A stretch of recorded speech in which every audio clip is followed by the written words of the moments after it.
welcome to a very special edition of the Geeks Who Like Sports Leaderboard interviews. You know, we are right on the cusp of the NHL returning. It's a great moment in sports. We've been waiting for this for 4 months, and so we are extra specially thrilled to have with us the color commentator for the Carolina Hurricanes, a former professional goaltender, Tripp Tracy. Tripp, how are you doing, sir?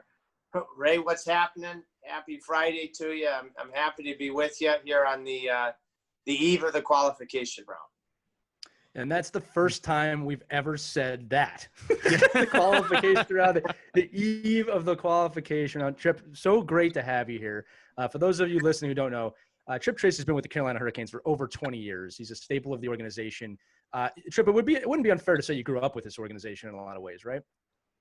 Leah, yeah, I did. You know, it's I got out of college and I was drafted by the Philadelphia Flyers, and I remember Bobby Clark told my agent, tell the kid he's got a good college degree to get on with his life. And so then Hartford gave me a tryout, and I came in. I was lucky enough to get a contract, and I spent 2 years. I had not even a cup of coffee, a shot of espresso in the NHL as a goalie.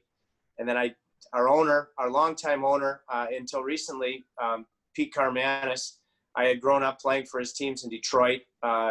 One of his sons, who is now the assistant general manager at Pittsburgh, Jason Carmanis, was my roommate and teammate at Harvard. And Pete believed in me. He gave me the job with no experience in 1998. Boy, all this time later, and I'm still going, although just coming off a game, the first time in all those years that I actually called the game off a monitor. So yeah. There's a first for everything. Well, there's so many directions I want to go tonight. We're definitely going to talk about the Flyers at some point because Carolina and Philadelphia have some really weird interwoven histories, if you will. I know Ray wants to talk to you about the Rangers versus Carolina Hurricanes matchup that's about to happen. Yeah. But I want to go back to Harvard real quick because, again, I've been involved in the game all of my life, player, coach, business, whatever. And what I've always found amazing about the Ivy League, and Ivy League schools have had lots of success in recent years in the NCAA. But what's different about Ivy League hockey is it's one of the few NCAA athletic programs where the academics just absolutely trump the sports, right? Like when you think of like an LSU, you think about football. You don't think about their great, humanities program or whatever.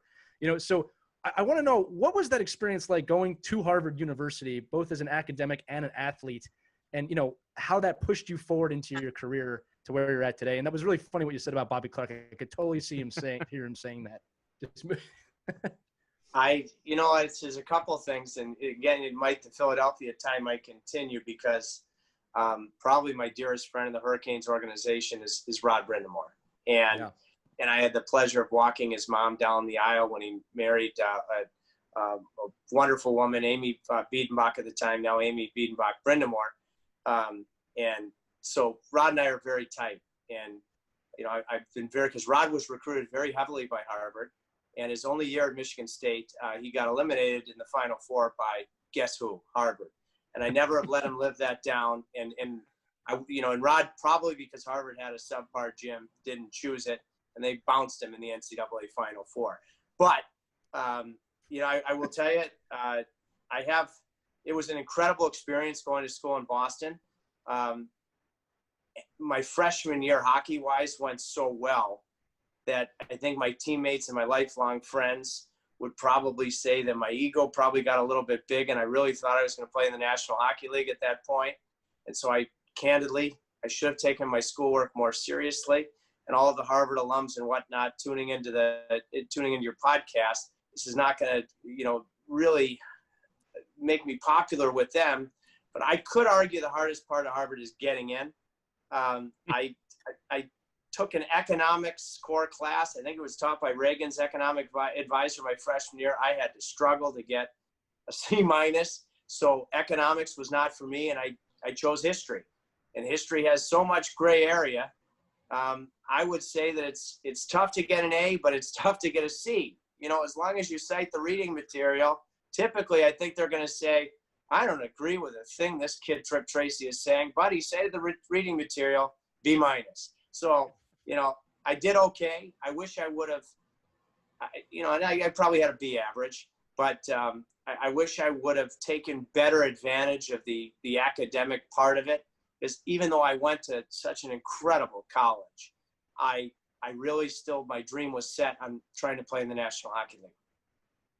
Yeah, I think you'd say this too. There's nothing wrong with pursuing your dream. I do understand what you're saying, and I do want to let you know that 100% of the listeners on this program would take a B from Harvard. Yeah, I think, just on average, we would take that. But no, I totally understand what you're saying. And then you're playing in a hockey hotbed, and then you've been with Carolina again. I think is this 21 seasons, including this one now?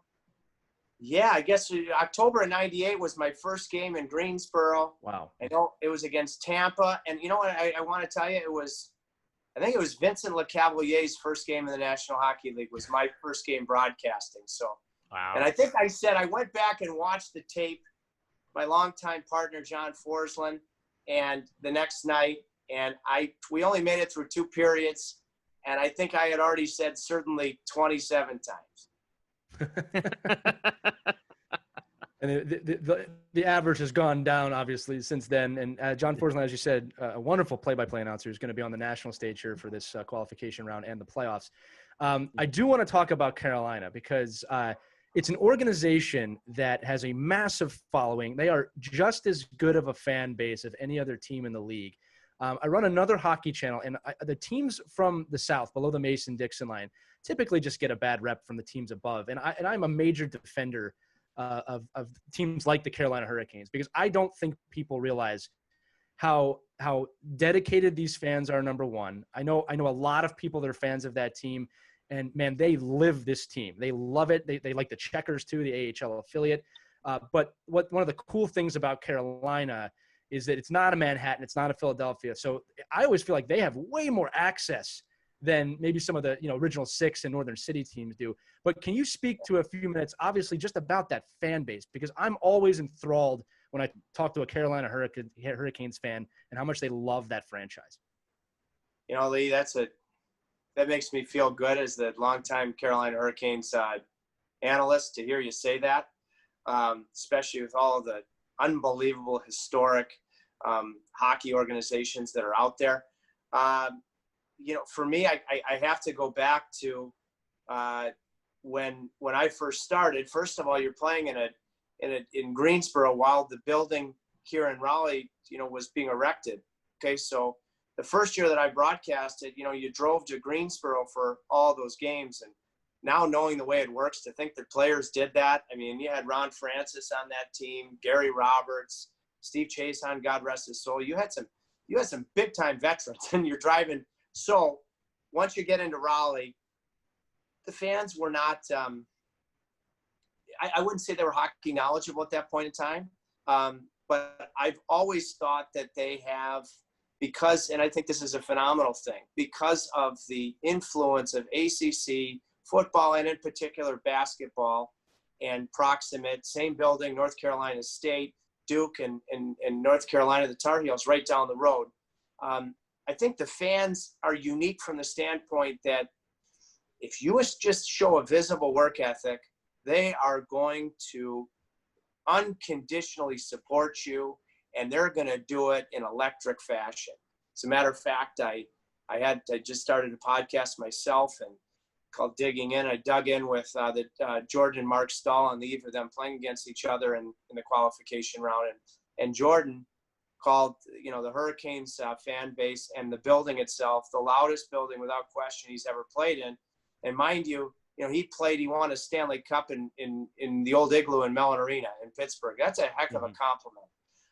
The other thing I'd say too, Lee, is that and Roddy, when Roddy, I remember like it was yesterday when Rod got traded to Carolina. Me too. I know. And you know what? I mean, what a trade by Jimmy Rutherford. I think the single biggest move that he made, he's a Hall of Famer now and deserving of that. It changed everything. And, there were rumors for the longest time that it was going to be Eric Lindros. I remember one game after a game in Philadelphia, our bus, we waited way longer outside the building. I don't know if it was Wells Fargo, Comcast, whatever it was called. And, and I always wondered if Lindros is in the, thank God they got Brind'Amour. That's no disrespect. That's no disrespect to Eric. I played junior hockey with Eric, actually. Yeah. He was a teammate. But, Rod has just changed everything. But a story he's told on several occasions is when he first got down here, he was devastated because he wanted to be a Flyer forever, ever. And I remember looking down the first warm-up. There's nobody in the building. I think they were playing Montreal, and I'm like, gosh, what must Rod Brind'Amour be going through right now? And then there was a snowstorm a couple days later, and I want to say there were 3 or 4 NHL teams trapped in Raleigh, okay, all at the same time. And Rod had no clothes because he was in Pittsburgh taking a nap for a game against the Penguins when he got traded to Carolina. So he's got no clothes, and he had to go to the grocery store, and people didn't know who he was. And they put him to the front of the line. I don't know if they thought he was, homeless or whatever, and he loved being a Flyer, but he just saw that unique nature of the genuine kindness. And then you fast forward, and when you have success, people fall in love and they get educated. So you win the Cup in 2006. You go to the conference finals in 2009, having gone to a Stanley Cup finals against a Hall of Fame Detroit team in 2002. And I remember having this conversation with Pete Carmanis, who gave me my opportunity, because he'd get mad at me every now and then and say, Tripp, you're not positive enough. And this was around 2014, 2015. And I said, we haven't made the playoffs at this point since 2009. And I said, Pete, Mr. K, our fans are smart. I said, so, they're educated now. It's not like 15 years ago. If I keep saying everything's hunky-dory and we haven't made the playoffs since 2009, when the Hurricanes really do turn a corner, which they have now, then what I say isn't going to have any meaning, value, credibility. And that is a tribute to our fans. Yeah. And to see, and then I can't help but say, Lee, Ray, that the surge last year, however you feel about it, I happen to love it. That goes further to, if there's a wall, like right now I have a plexiglass pane of glass between, Mike Maniscalco and I, who I'll be calling the game with for obviously COVID social distancing reasons. The surge and that type of thing, it brings down that plexiglass between the players and the fans, and fans feel that connection. And so getting back to your original point, yes, I think down here, fans are also very fortunate that they can really reach out and touch their Hurricanes, and get to know them maybe in ways that you can in other cities. And my gosh, of all the great moments, and there have been so many that make me so proud to be part of the organization. At the end of the day, the send-off this past Sunday, as the boys were leaving the arena to go to the bubble, I couldn't believe how many fans and cars. The guys were blown away by it. And so I'm very proud of the fan base. Very proud, very deserving that the Hurricanes, I don't know what will happen here with obviously coronavirus, but awarded an outdoor game, next season. It's just it makes me very proud. Yeah, before I let Ray go off on the Rangers, which he has the right to do in this episode, I want to comment on a few things that you said, because in addition to the fan base, the Hurricanes organization has grown hockey to a major presence in Raleigh. I know many people that play in the youth organizations.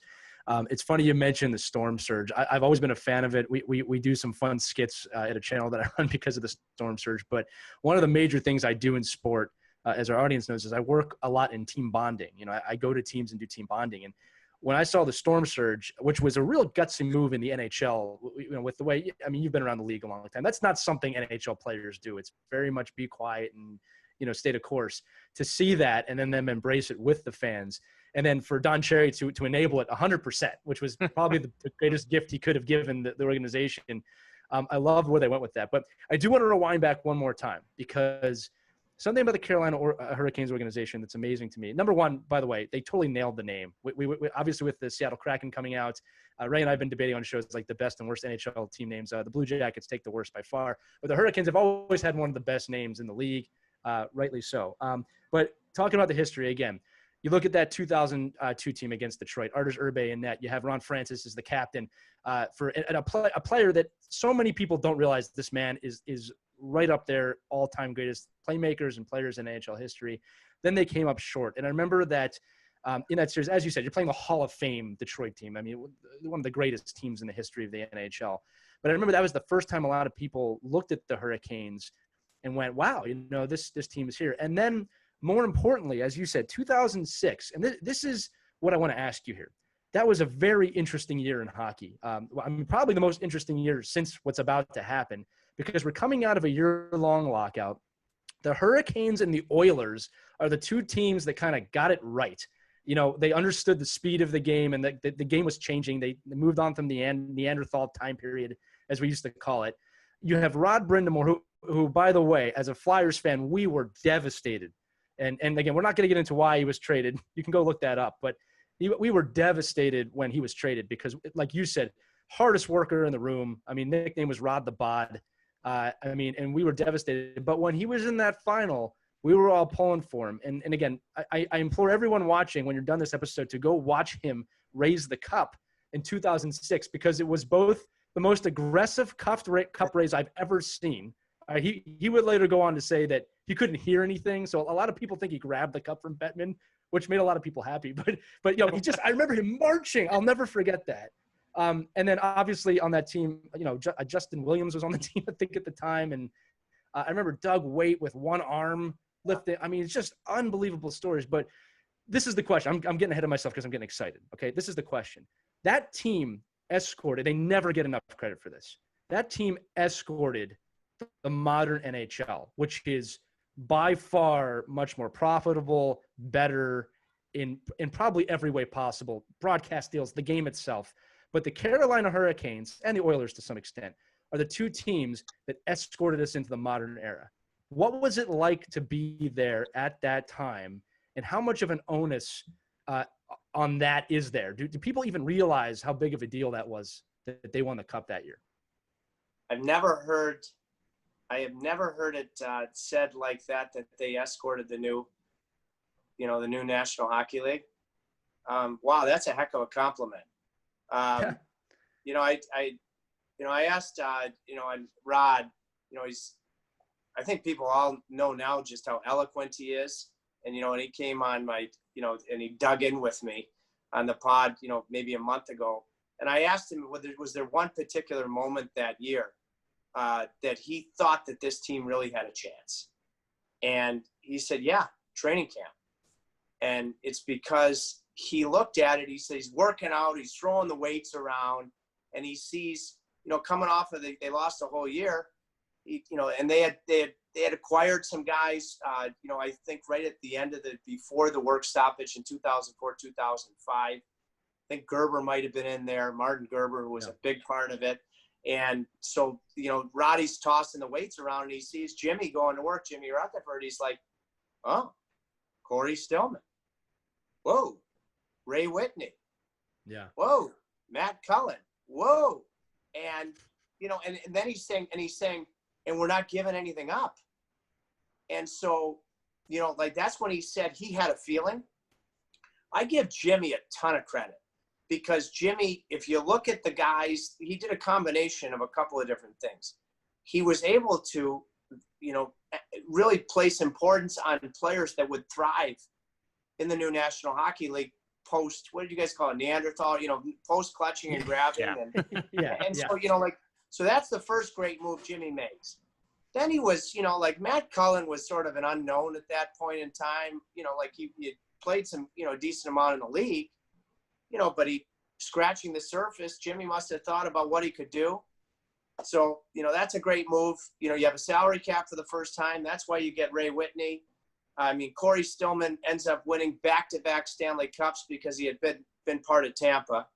And when I now that I think, and I'm going to carry this with me, this is good stuff, guys, that they escorted the new National Hockey League. And I'll tell you why. If you look at that team in the regular season, they could be down 3-4 goals in the third period, and they'd come back, and oftentimes they wouldn't even win the game by a goal. They'd win by a couple of goals. And prior to the work stoppage, could you ever come back in the third period?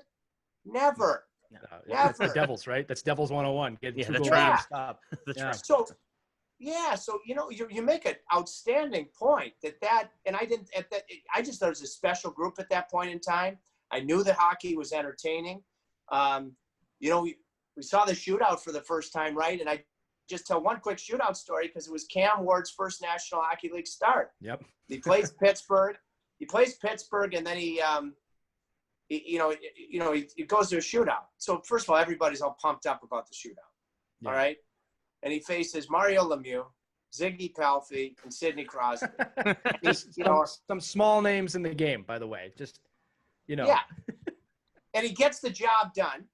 And, which I remember, what a way for Cam to get his first NHL win. Remember that. And, that's the shootout, which has been terrific. And then the only other thing, and I don't know how it pertains to the new National Hockey League, but I remember, of course, Jimmy going for it in January. And Jimmy historically will make deals far ahead of the trade deadline in getting Doug Weight to waive his no-trade clause. And then when Eric Cole broke his neck right before the actual deadline in a game in Pittsburgh, where I believe Mark Recchi had a hat trick, okay? And we went to New York. Actually, we'll get to the Rangers in a second. And we had an off day in New York. And I was going with a buddy. I was all excited, a guy, lacrosse player from college. We were going to go to lunch and have a couple glasses of wine. And Roddy was all bummed out. I called him. It was an off day. Roddy hated being on the road. But I knew I knew from management that there was a very good chance we were getting Mark Recchi. And he had played with him in Philly. And Rod, he knew how important Eric Cole was to our team. I called him. Remember, I was getting some shoes before. I was all pumped up about the lunch. And I said, Roddy, Rex is coming.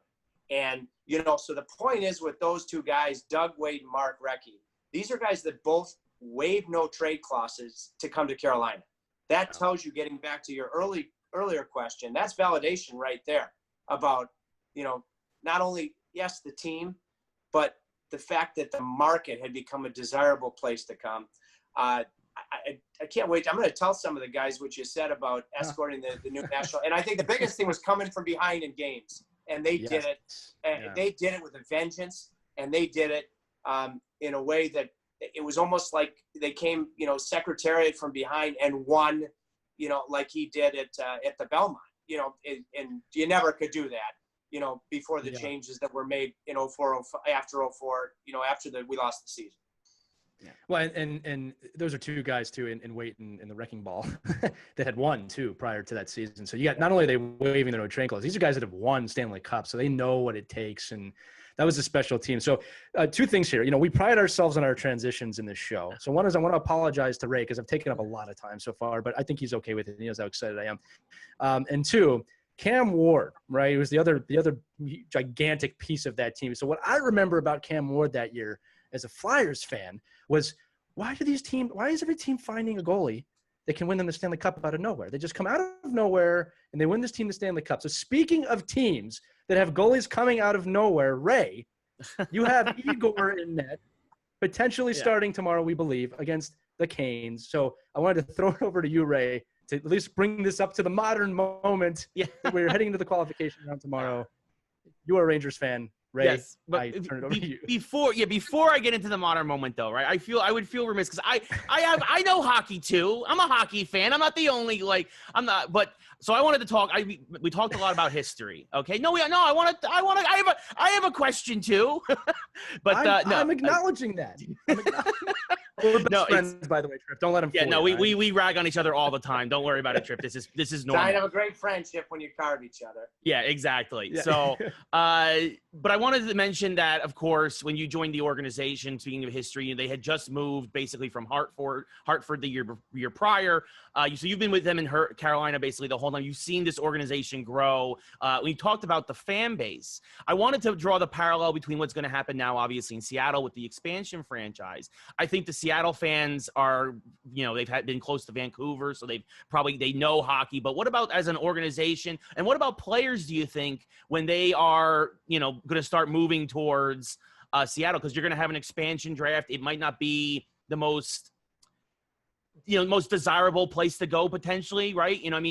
The Vegas Golden Knights were the exception to the rule. Usually when you have an expansion franchise, you're going to struggle. Not normally as bad as the Blue Jackets, who we also love to rag on here on the show. But, you typically – what do you – I wanted to get your opinion, especially having seen again, even though they had the Whalers and they had that front office infrastructure, about growing a franchise in a new city, and what do you think is going to happen in Seattle?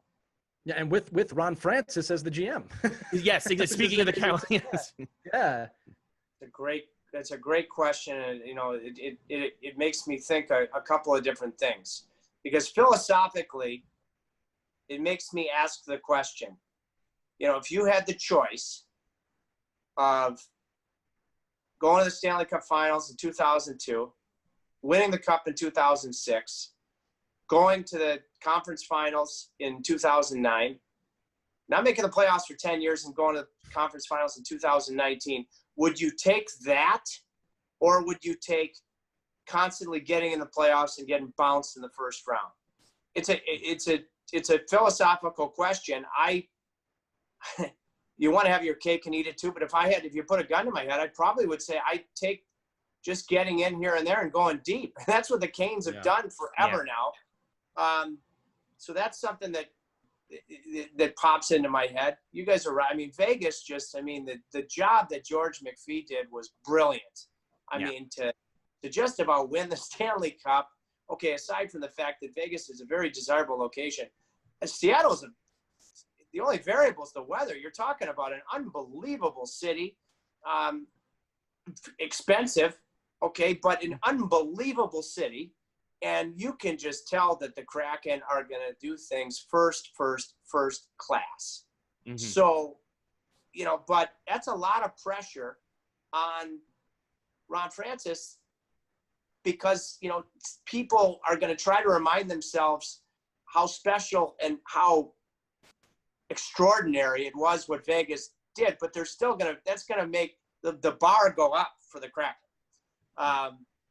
You know, I think that it's how do you educate people, you know, in a new hockey market? You're right. It's proximate to Vancouver, and that's your end game at some point, that there is a bit of rivalry between the Kraken and the Canucks. Yeah. And I would certainly think that will happen. Youth hockey is really, I think, in the big picture, what it's all about. And I say that because the Canes youth hockey has really come leaps and bounds and eons. How soon will it be that you see a Raleigh native who played here in Raleigh, growing all the way up, maybe before going to major junior or college, get drafted in the first round by the Carolina Hurricanes and play for the Carolina Hurricanes? I think that's when you really know, as an organization, you have arrived in a new market. And the youth hockey part of it is a colossal facet. There are other ways that you can try to engage your fan base and educate your fan base. You got to get them in the building. You know, I'm on television, but, you know, hockey is the greatest live sport in the world. And the way you make people want to watch it on TV, right, is you get them in the building, get them to understand the game, and then they start to enjoy it on television as well. It doesn't work the other way around. Yeah, no, it's true. I mean, we and Lee both have worked at Madison Square Garden. We both worked at times for the Rangers. Lee's done a lot of other work for a lot of other teams. I mostly worked for them. But it's true. When you watching a hockey, whenever we want to convert somebody to hockey, convert them, but you take them to a game live, right? If they're on the fence, they don't understand, and then that's when they really get it just sinks its claws into them, and then they're a lifer usually. You know. But speaking of the Rangers. All right, now we can go into the modern moment. Now we can go into – There it was. Yes. You know, obviously Rangers Hurricanes, it's the first round matchup. The Hurricanes were in the playoff picture when the season was paused. The Rangers were on the bubble. They were a couple of points back. But the Rangers were one of the hottest teams in hockey when that happened. They've also, the past couple of years, really had the Hurricanes number. Not to mince words. It's the truth. I think they swept the season series again this year. But Carolina – on paper is really the better team. So what do you think is going to be the X factor in this series? What do you think is going to happen? Obviously, I'm imagining you're picking the Canes, but what do you think? What is your prediction here for Rangers Hurricanes? Well, Ray, first of all, I just a deep moment for me, and I know I'm not going to get historic on you again, but you know, just thinking about when I first started in the late '90s. John Davidson, one of the greatest color guys in the history of the game, was doing color with Sammy Rosen. And remember then that, you know, no salary cap, and the Rangers had the highest payroll or right there in the National Hockey League, and they stunk. Yeah. And JD found a way to point out when a player was struggling or the team as a whole without throwing that player or the team under the bus. That takes talent. And selling the game simultaneously. And I've always taken that with me. He's taught me a ton over the years. John Davidson and Harry Neal, two got Mickey Redmond, Detroit, in terms of color guys. But so I just think about, because now John is of course, the president of a very good New York Ranger team that, in my opinion, is way ahead of schedule on their rebuild. Yep. They're not in rebuild mode. They're a flat out good team.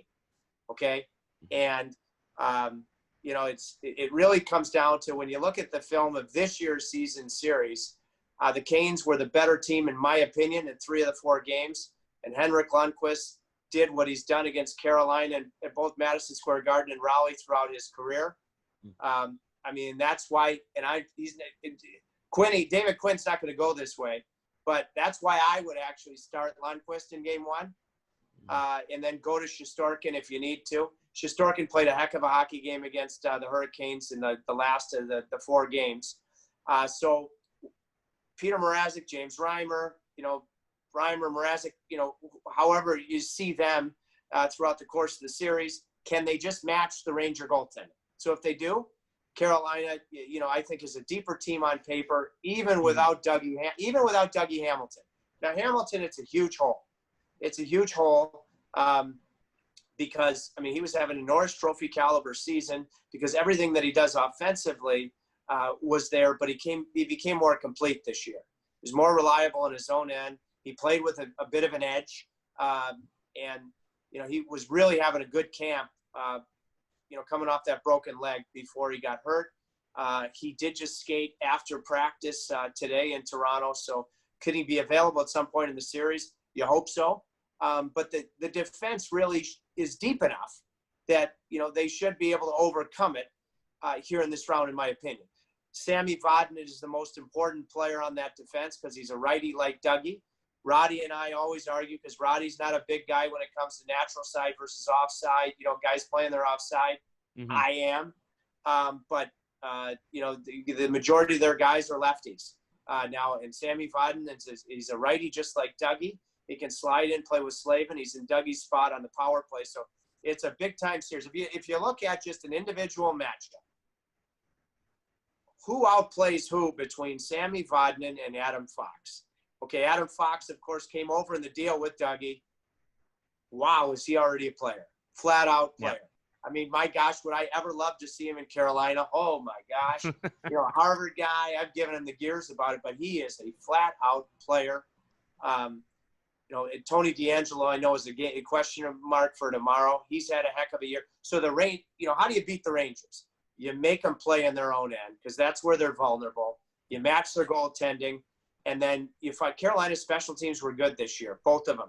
And you find a way to compete. In the season series, Carolina really had trouble shorthanded, in particular with power. I know it's simple, but power play faceoffs. The 2 righties, Zibanejad and Strome, owned, in particular, Aho, but even Jordan Stahl, and their power play was deadly. The Rangers on the attack, the big boys, Zibanejad and Panarin, Kreider, were really effective below the goal line. So those are just some areas that are going to have to go Carolina's way. Ray, you mentioned that this has been, for the Rangers for several years now. So even as we were talking about it with Lee, that in the new NHL, you can always come back. This is one series where I think psychologically it's very important for Carolina to get in front of it because if the Rangers do, it's the Canes, whether they admit it or not, may be saying, here we go again.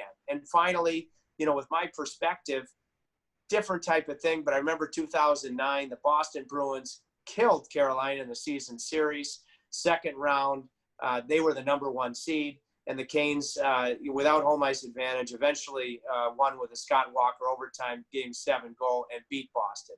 So I'm holding my hat on the fact that the pendulum oftentimes can really shift from the season series to the playoffs, let alone in a unique pandemic playoff scenario like this.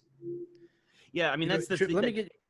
Oh, go ahead, Ray. My No, I was going to say, I mean, yeah, it's going to be very interesting. I mean, especially with, you mentioned a lot of guys who were hurt, who are now starting to come back or get close to coming back. Maybe D'Angelo comes back. I mean, Kreider, if this happened 2 months ago, Chris Kreider's not playing for the Rangers, right? And he is great at getting those garbage goals down low, like you mentioned. So, I mean, it's going to be interesting to see what happens. And and it's true, the Ranger defensemen, especially guys like Fox and D'Angelo, they're playing beyond their years. At least they were before the break.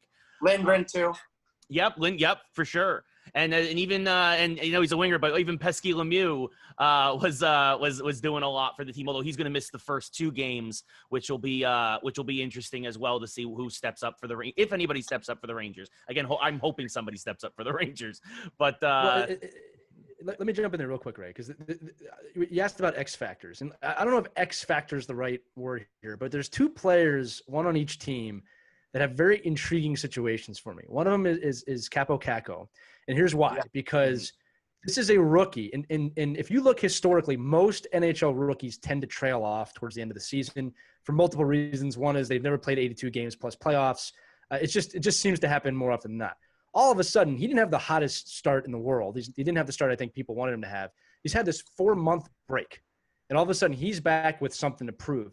Then you turn over to Carolina, and you have really a situation I've never seen before, where you have Justin Williams, who took off half a season, kind of relinquished the captaincy to take a break, which was, I admire the man for taking his mental health into consideration and understanding he needed that, comes back, and now he's had a break. And this is Mr. Playoffs. I mean, he's a Conn Smythe winner. This is a guy who knows how to play in the playoffs. So I have no idea how to look at these 2. This is not a normal situation. They're both well rested. One of them is time tested and is the man you turn to when there's a game 7 on the line. And the other one is ready to break free. So Tripp, I did want to ask you about those 2 players specifically, because it's a very unique situation on both sides. And for every rookie in the league, to be fair. Yeah, well, I'm going to tell you, I'll start with Kakko. He, first of all, there aren't any other Finns on the Rangers. Okay. So that's worth noting. As a matter of fact, a great Hurricane, Tuomo Ruutu, who I remain in regular contact with to this day, heads development for the Rangers. So, Tuomo is a great resource for Kakko. Okay. So he goes home, and he's probably homesick, to be honest with you. Yeah. And he's come back, he's refreshed. He's been able to go. So it's almost like he's going into his 2nd season now. Right. And he's had a heck of a camp, and it looks really, really sharp to the point he's going to play with Hedel and former Hurricane Phil DiGiuseppe to start. I wouldn't be surprised because, Kakko's looked very good. That David Quinn, I could see him if he needs to really tweak things. Kakko continues to go. He could put him right where Fost is.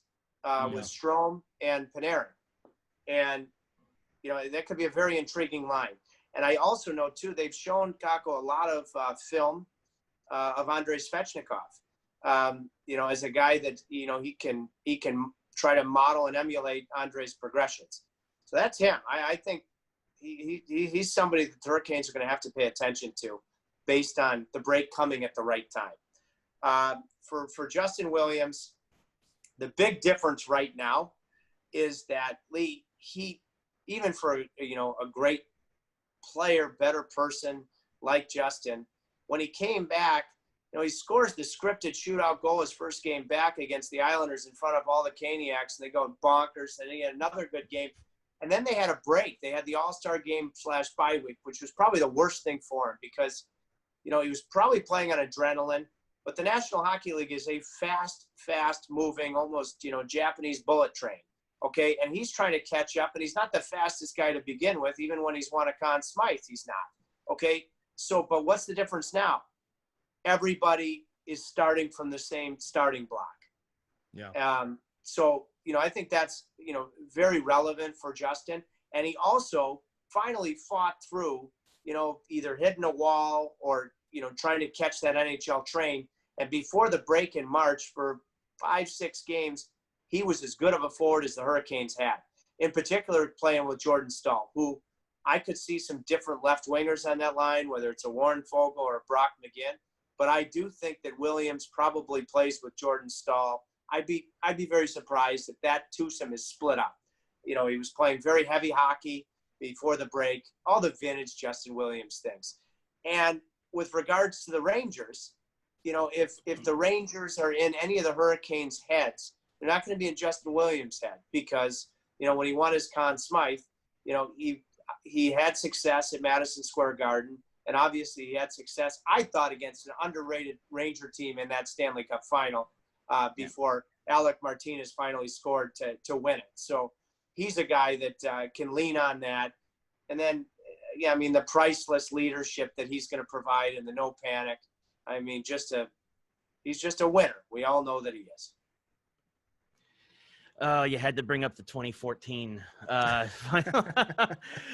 well, no, I'm enjoying this episode a lot now. No, I'm just kidding. No. Well, it's funny because I Los am Angeles and punch me. Well, I am in LA now, right? So I'm constantly having to defend that team because like there's a lot of fair weather fans out here in LA. There's a lot of good fans, but there's also a lot of fair weather ones. And it's like, no, you guys forget that Kreider hit a couple of posts in overtime. There was literally that a couple puck bounces a different way. It's a whole different series. Absolutely. Rangers were very good in that series, bottom line. Yeah. So anyway, but we've talked a lot about the Rangers and Hurricanes. There's obviously a lot of other series going on.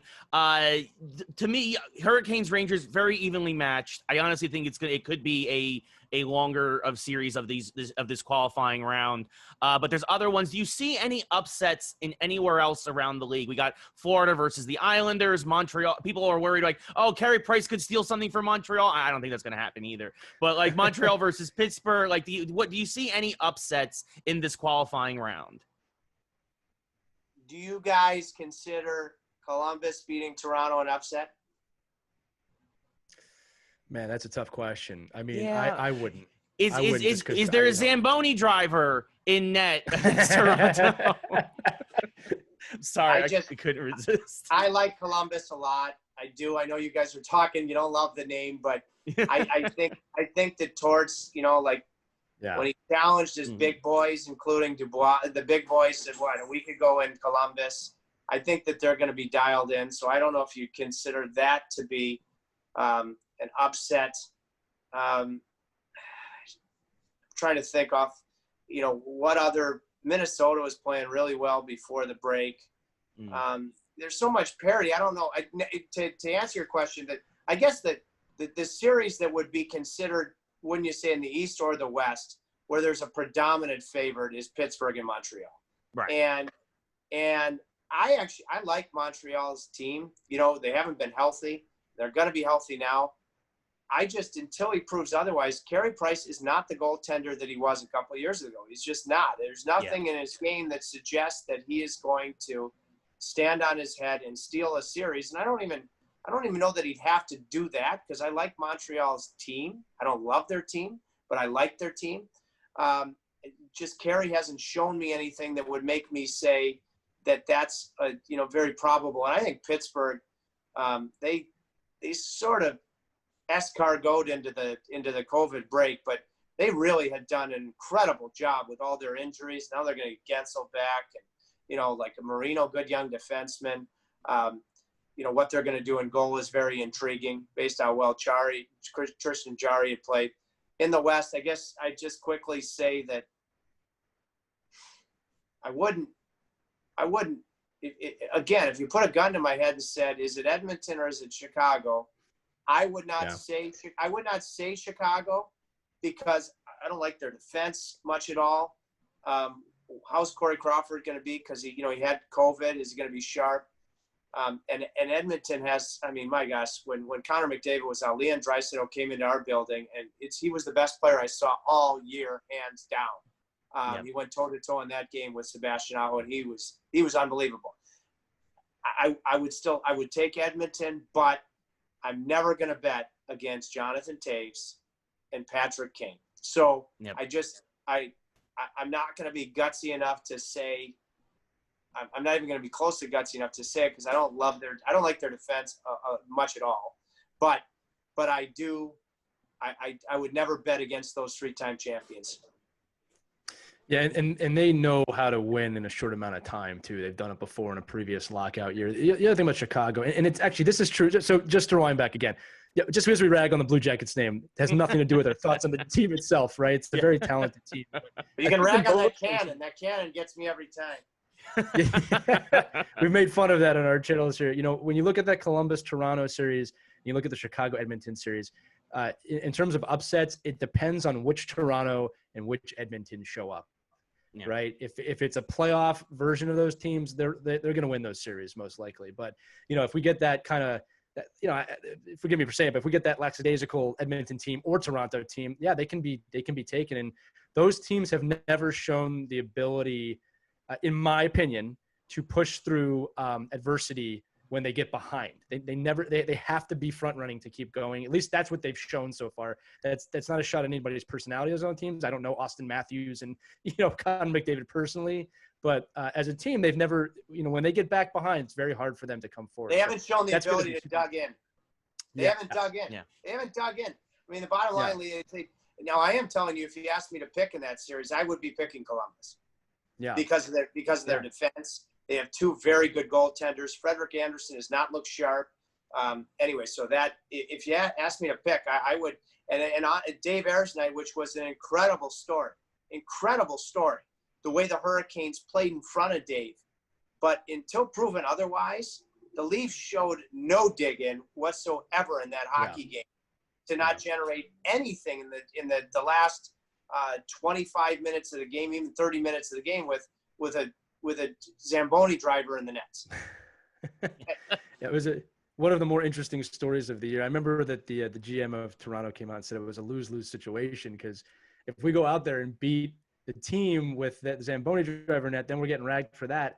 And I remember thinking, like, okay, that's actually a really good political defense, but you need to win the game, man. You got to win that game. You need those 2 points. You know? Yeah, and then, you know. Yeah, they were rather important points. Yeah. I mean, especially now, you know, when you look at the way they receded here. But again, I thought that was a nice political move on his part. But look, when you look at Columbus, you look at Tortorella too, and whether you love him or hate him, you know, if I was a fan of that team, I like hearing a coach say, like, I don't want to be in second place. I don't want to lose.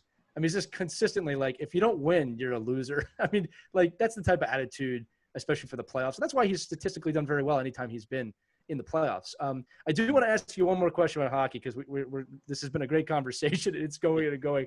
But I have to, because my friends will rag me if I don't. There are 2 teams in the NHL that are woven into the Flyers for some reason. And those 2 teams, we've talked about them all, both are the Los Angeles Kings and the Carolina Hurricanes. And they always seem to get players that we love and then go on to win the Stanley Cup. You know, I remember when the Kings won, we called them the West Coast Flyers. I think they had 6 or 7 guys, coaches and players. But when you look at Carolina, which is obviously where you're at, I mean, Mrazek, you know, Recchi, Justin Williams, Rod Brind'Amour. I mean, Peter Laviolette, even though he came to us. I mean, there's so many names. It's painful and awesome. I mean, I remember when Brind'Amour lifted the cup. I mean, it was like us lifting the cup in a lot of ways. It wasn't the same, but I'm saying, you know, you feel good as a Flyers fan. But what is it that's in the water between, you know, Carolina and maybe LA? I mean, I know they're desirable trade locations, or they used to be because of the old alignment, but I mean, that's weird, right? That these teams are kind of interconnected. And you were drafted by the Flyers, making it even weirder. Now I'm thinking about it. So what are your thoughts on that? It's just, it's weird, right? I think that, at least I can't speak for, you know, Dean Lombardi when he was with LA and the Flyer connection, but I can definitely, I think Carolina and Philadelphia, I think Jimmy Rutherford, a good relationship very good relationship with Bobby Clark, Paul Holmgren, the assistant general manager to Bobby. So that probably made them trade partners on repeated occasions. That's my first thought. I mean, I think about some of these deals, you know, because the 2 big ones were, of course, Rod, which is the most significant move so far in Carolina Hurricanes history, in my opinion. Easily. Not only what it has done, you know, you know, that's your captain who wins the Stanley Cup, but what he's done now as a coach to make Carolina relevant again. And then I also remember because I was a fan of Danny Markov. I liked him. He was, he played with his heart on his sleeve, old schooler, if you want to call him that. I mean, he would actually go into the laundry room between periods and smoke a cigarette. That didn't happen really much in that day and age. Danny Markov, he was a lot of fun. He played hard. And then so he got traded for Justin Williams. And I remember, when Justin came in the locker room the first day, you look at some former Flyers that didn't come directly from Philadelphia that didn't win with the Hurricanes, but Dennis Seidenberg played with Yoni Pitkinen when they went to the conference finals in 2009, and they were great. Rex didn't come, Mark Recchi, directly from Philadelphia. So I don't know. The best answer that I can give you, Lee, is that, Jimmy and Bobby Clark had a particularly good relationship. And so that made them, try to make moves to help both teams out. But I want to tell you, and I don't know if it's going to help you or hurt you with this, a couple of stories. Number one, within 2 or 3 days after Rod and the Canes won the Cup, God rest his soul, I know Mr. Ed Schneider called Rod and told him how happy he was for him. And that meant the world to Rod.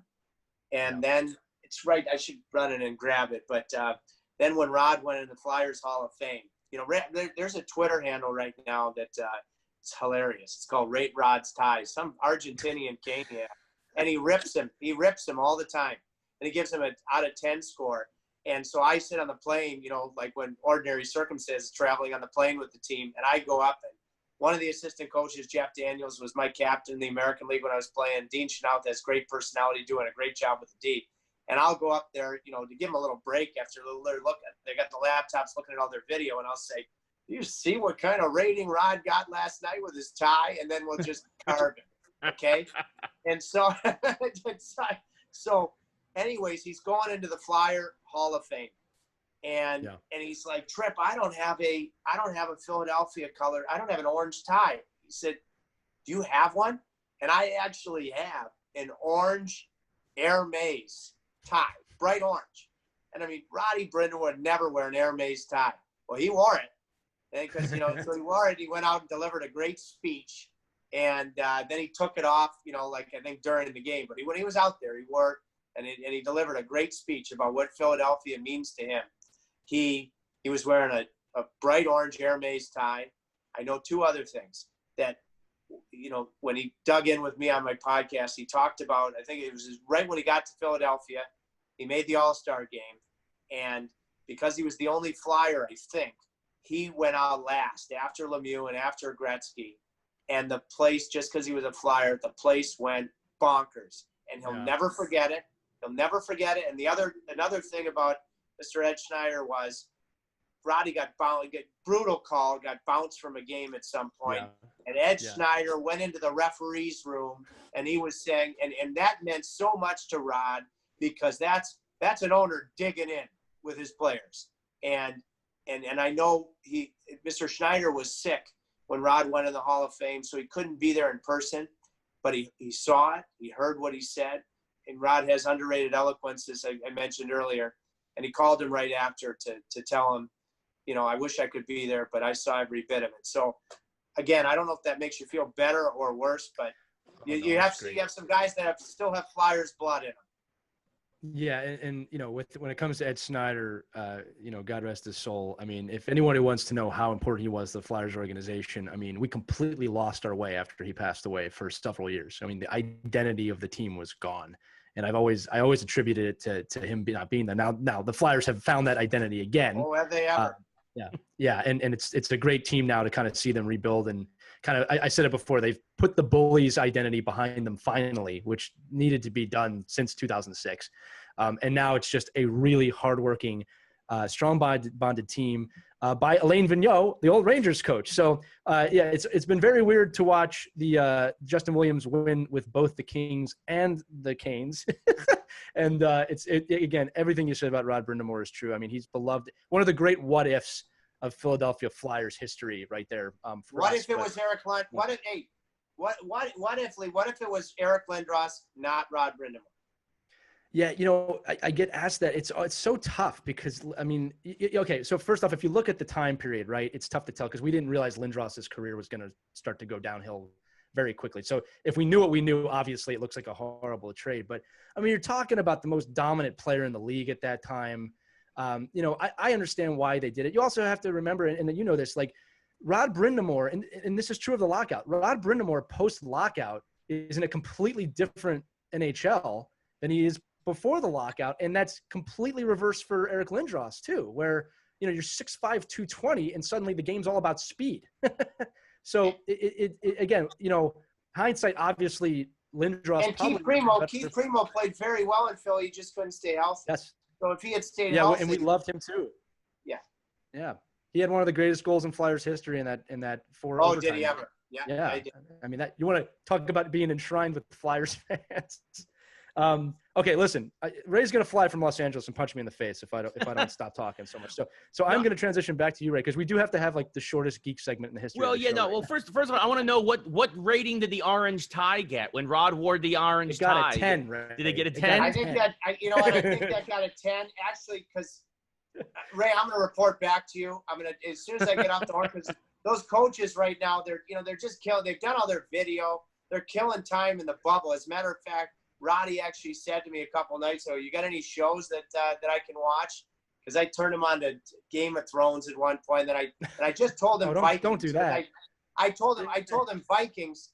Because Crosby actually turned me on to Vikings, and Ragnar Lothbrok. I told Roddy, you would have flourished back in those times. So as soon as I get off the horn with you guys, I will check. I believe that got a 10 out of 10, that orange tie. But nice. Then he wore a different tie during the actual game, and he might have gotten lambasted for that one, maybe 3 or 4 out of 10. Yeah, so it's just like Game of Thrones. Really strong start and just missed the finish completely. Yeah. Oh, yeah. There you go. Very true.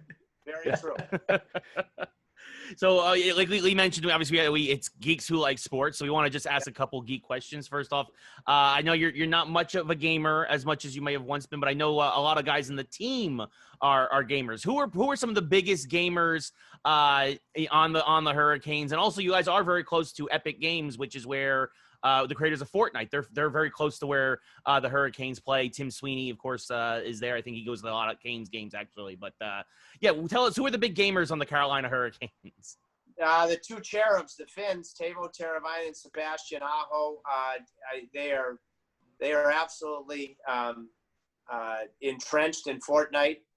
And then even though Ray's not on the team, and I don't want to tick off Lee once again with the Flyers stuff, but Jackson Williams, Justin's son, he's a huge Fortnite guy, because I know when I had a Zoom when Teuvo and Sebastian were over in Finland, and Jackson asked me all these questions about Fortnite that I didn't understand what I was asking, and I couldn't repeat it to you now, Ray. But so those would be the two biggest, and it's Mark Rain, who I know, and his wife Tara, that are, I don't know if they still are, but were investors in the Hurricanes and are involved with Epic, and so they're here in Raleigh. Wonderful people. I'm trying to think if anybody else off the top of my head is clearly into video games. I don't know, but I know the two Finns, Teravainen and Aho. I would certainly, bet a solid dinner that they're playing it as we speak. It makes a lot of sense. A lot of people don't know Finland has a terrific game background. A lot of great developers come from Finland, so it makes a lot of sense that they would be big gamers as well. Shout out to Remedy, the guys over at Remedy. They're probably Finland's biggest game developer. But also, we know that you're a big movie buff. So we wanted to ask you about how do you feel about what's going on with the movie industry now? The argument between streaming films versus holding them out for theaters. What do you think about the theater experience? What do you think about what's going on with the movie industry being a big movie buff? Wow, I don't know that I have. How am I going to answer this? I was just with I was with my mom in Michigan, and from when the league suspended play until a couple of days ago. my dad passed away a year and a half ago. So I like to, my mom, she's my best friend. So, and we went through it initially and, watched a bunch of shows. I even went back and watched 24 from the beginning, Breaking Bad over. And fortunately, I had forgotten about a lot of them. And she was seeing them for the first time. Homeland from the beginning. So then once we run through everything, we started just going through movies. And I want to say, I think movies have really fallen off, in my opinion, from the standpoint that I could name 3, 4, 5 movies, when I was in college or just thereafter, that when I went into the movie theater, everything in my world it was, out of my head, and I was fully total in the movie theater, whether it be Shawshank Redemption, whether it be Good Will Hunting. I was lucky enough to go to school with Matt Damon. He used to come to our hockey games. What a heck of a good guy. That's cool. Braveheart, that type, Gladiator.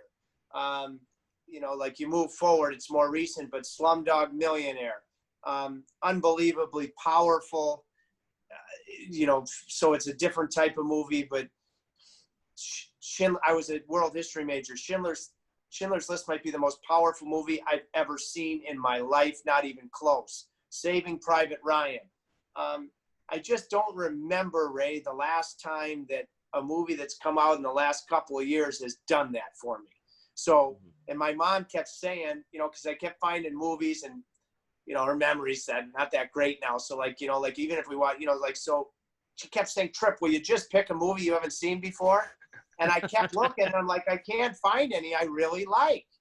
And so my answer, whether it be in the movie theater or not, I would say, what's happened on that front. And the one other thing I would say, because it tie with the Rangers who you love, Ray, because I was thinking about with my podcast, because Susan Sarandon and Tim Robbins are both big Ranger fans, of course, and Bull Durham. I remember, speaking of being in the theater, when Bull Durham came out, and I was there with my mom. I mean, Susan Sarandon, she was awesome. And I remember the scene with Crash Davis, so with Kevin Costner. I mean, I'm watching this with my mom. I'd have to think I was 12, 13 years old. And, it was a heavy scene. And I was thinking to myself, I was so nervous. I was so nervous because I was watching it with my mom. And I'm like, just get through the scene, get through the scene, get through the scene. So that's one thing to think about. I mean, my mom and I just watched The Untouchables. What a great movie that is. So I don't know. Maybe I'm not looking hard enough that those types of movies that just make time stand still. I haven't seen a bunch of them in the last couple of years, and I hope that I can locate them soon. Well, I'll tell you 2 movies you might want to check out. One is 1917, if you haven't seen that yet. Oh, I liked it. Yeah. That was well done. It probably didn't have the same stature as Saving Private Ryan. And then I don't know if you've had a chance to see Hamilton yet, but that was quite good. Yeah. I'm gonna go. I will watch that. You know what? I will if I watch a movie tonight, I will watch that tonight. Yeah. For both Ray and I, who saw, like, aside from being the most creatively innovative thing we've ever seen, that stayed with us both. In fact, we both said on the show when we were reviewing it that I'm not ready to watch it again yet. Yeah. It's one of those where it's like, wow, I mean, I got to take this one in. And then the soundtrack is completely addictive. But yeah, I know we both know what you're saying. Cause I mean, the movie theaters are obviously inundated now with the MCU and superhero movies, which we love, by the way. But outside Christopher Nolan and his films, there really is not too many original ideas that come to the forefront of the theater experience, which is why, I think, Ray, we've talked about this too. We wonder if there is a place now on streaming television for those movies to come into light a bit more. But that's a great answer. Yeah. And sorry, Ray, go back to you. I just wanted to, I'm with you on this. Yeah, no, I think that's I think that, like you said, Lee, that's a great answer. And I think we're, Tripp, we've taken up so much of your time. We're literally about 14 hours away from puck drop. So I don't want to take up any more of your time tonight. But we really appreciate having you on, dude. It means a lot. And it's been great talking to you about hockey and other stuff. And thanks so much for coming on the show. Guys, I have to tell you, this is a great show you guys have. Really good. Thank you. I enjoyed every bit of it. And I've got a bit of a growl right now because I told you I rode the bike before I came on, and I'm I'm going to eat something and I'm going to watch Hamilton. That's what I'm going to do today. See, Awesome. Our job is done here. We can call the Yes. people at Hamilton and let them know we did what they asked. Yes, Disney Plus will be thrilled that we help them out a little more. Finally got our sponsor now. Yeah. Tripp, this was great, man. Thanks for talking hockey with us and everything. Again, you are so well established in this league. I all the Caniacs, all the fans of Carolina speak so highly of you. It's really a privilege for us to have you on this show. Guys, honestly, and I'm not trying to blow smoke. I mean, it really was a lot of fun because what I'm trying to do on digging in with Tripp is, if you ask good questions, you're going to get good answers. And isn't the art of the interview of trying to ask those good questions, that's fun. It's a great challenge. And I thoroughly enjoyed being with you. I hope I can be with you again. Open invite. You're welcome back whenever you want, Tripp. We really appreciate it. It really means a lot. Thank you. And good luck to your Hurricanes. Not too much luck from me, but yes. And again, like you mentioned, I'll see you guys in the actual playoffs. Yeah. Okay. Yes. You got to buy, but finally. But also, as you mentioned, you also have your own podcast, Digging In with Tripp. So be sure everybody out there who's listening to go find that and listen to Tripp. Because he is a great hockey mind. It's great talking to him and great picking his brain, and we really appreciate you coming on the show. So this has been the latest Geeks Who Like Sports Leaderboard interview. Thanks for listening, everybody.